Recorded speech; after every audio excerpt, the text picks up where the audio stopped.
ये सवाल मुख्तलिफ इस्लामी मकातिब फ़िक्र में मुख्तलिफ अंदाज से समझा जाता है, इसलिए इस पर आरा भी मुख्तलिफ हैं। कुछ मुसलमान, ख़ास तौर पर अहले तशय्यो, बैटल ऑफ करबला के गम में मातम को मोहब्बत और गम के इजहार के तौर पर करते हैं, जबकि बहुत से सुन्नी उलमा ये कहते हैं कि गम का इजहार सब्र, दुआ, जिक्र और आंसुओं के ज़रिए होना चाहिए और जिस्म को नुकसान पहुंचाने वाली चीज़ों से बचना चाहिए। इस्लाम में असल अहमियत ये है कि इमाम हुसैन की कुर्बानी को याद रखा जाए, जुल्म के खिलाफ खड़े होने का सबक लिया जाए और एक दूसरे के अकायद का एहतराम किया जाए। मुहर्रम की एक खामोश रात थी। हवा में अजीब सी उदासी थी। गलियों में सियाह परचम लहरा रहे थे। हर तरफ इमाम हुसैन का जिक्र हो रहा था। इसी दौरान एक नौजवान अपने वालिद के पास आया और आहिस्ता से पूछने लगा, अब्बू, लोग मातम क्यों करते हैं? क्या ये जायज़ है? वालिद खामोश हो गए। उन्होंने बेटे की तरफ देखा और फिर आहिस्ता से बोले, बेटा, ये सवाल सिर्फ तुम्हारा नहीं, सदियों से लोग ये सवाल पूछते आए हैं। गमे करबला, वालिद ने कहना शुरू किया कि करबला सिर्फ एक जंग नहीं थी, ये एक ऐसा दर्द था जिसने उम्मत के दिलों को हमेशा के लिए बदल दिया। 61 हिजरी की गर्म दोपहर, रेत का मैदान, प्यासे बच्चे और हक के लिए कुर्बानी देने वाला एक खानदान, ये सब कुछ बैटल ऑफ करबला में हुआ था। आंसुओं की इब्तदा। जब करबला का वाकया पेश आया तो बहुत से लोगों के दिल टूट गए। लोग रोते थे, गम करते थे और इमाम हुसैन की कुर्बानी को याद करते थे। कुछ लोग सिर्फ खामोश आंसू बहाते, कुछ नोहे पढ़ते और कुछ अपने गम का इजहार सीना पीट कर करते थे। इख्तिलाफ की इब्तदा। वक्त गुजरता गया और फिर मुसलमानों में इस बात पर मुख्तलिफ राय पैदा हो गई। कुछ लोग कहते थे गम का इजहार आंसुओं और दुआ से होना चाहिए, जबकि कुछ लोग कहते थे हम अपने गम को मातम के जरिए जाहिर करते हैं। एक मजलिस का मंजर। वालिद अपने बेटे को एक मजलिस में ले गए।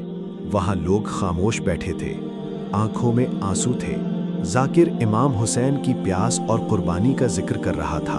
मजलिस में बैठे कुछ लोग सिर्फ रो रहे थे और कुछ सीना जनी कर रहे थे। बेटे ने हैरत से पूछा, अब्बू, क्या सब लोग एक जैसे नहीं सोचते? वालिद मुस्कुराए और बोले, बेटा, मोहब्बत का इजहार हर इंसान अलग अंदाज से करता है। कुछ लोग खामोश हो जाते हैं, कुछ दुआ करते हैं और कुछ अपने गम को मातम के जरिए जाहिर करते हैं। उलमा की राय। फिर वालिद ने समझाया, इस्लामी उलमा की इस बारे में मुख्तलिफ आरा हैं। कुछ उलमा कहते हैं गम करना जायज़ है, आंसू बहाना भी जायज़ है, लेकिन जिस्म को नुकसान पहुंचाने से बचना चाहिए। जबकि कुछ मकातिब फ़िक्र मातम को गम और मोहब्बत का इजहार समझते हैं। असल मकसद। वालिद ने बेटे का हाथ पकड़ा और आहिस्ता से कहा, बेटा, असल मकसद ये नहीं कि कौन कैसे गम मनाता है। असल मकसद ये है कि हम करबला के पैगाम को समझें। करबला का पैगाम। करबला हमें ये सिखाती है, जुर्म के सामने झुकना नहीं, हक का साथ देना, मजलूम की मदद करना, दीन की खातिर कुर्बानी देना। यही असल सबक है। एक बूढ़े शख्स की बात। इसी मजलिस में एक बूढ़ा शख्स बैठा था। उसकी आंखों में आंसू थे। वो आहिस्ता से बोला, मैं हर साल यहां आता हूं क्योंकि जब भी हुसैन का जिक्र सुनता हूं मेरा दिल नर्म हो जाता है। रात का सुकूत। मजलिस खत्म हुई। लोग खामोशी से बाहर निकलने लगे। कुछ लोग अब भी रो रहे थे, कुछ दुआ कर रहे थे। बेटे ने आसमान की तरफ देखा और आहिस्ता से कहा, अब्बू, मैं समझ गया। असल अज़ादारी। वालिद ने पूछा, क्या समझ गए? बेटे ने जवाब दिया, असल अज़ादारी सिर्फ रोना नहीं, बल्कि हुसैन के रास्ते पर चलना है। इंसानियत का सबक। वालिद खुश हो गए और बोले, बिल्कुल बेटा, अगर कोई शख्स मातम करे लेकिन जुल्म करे, झूठ बोले और लोगों के हुकूक मारे तो उसने करबला को नहीं समझा।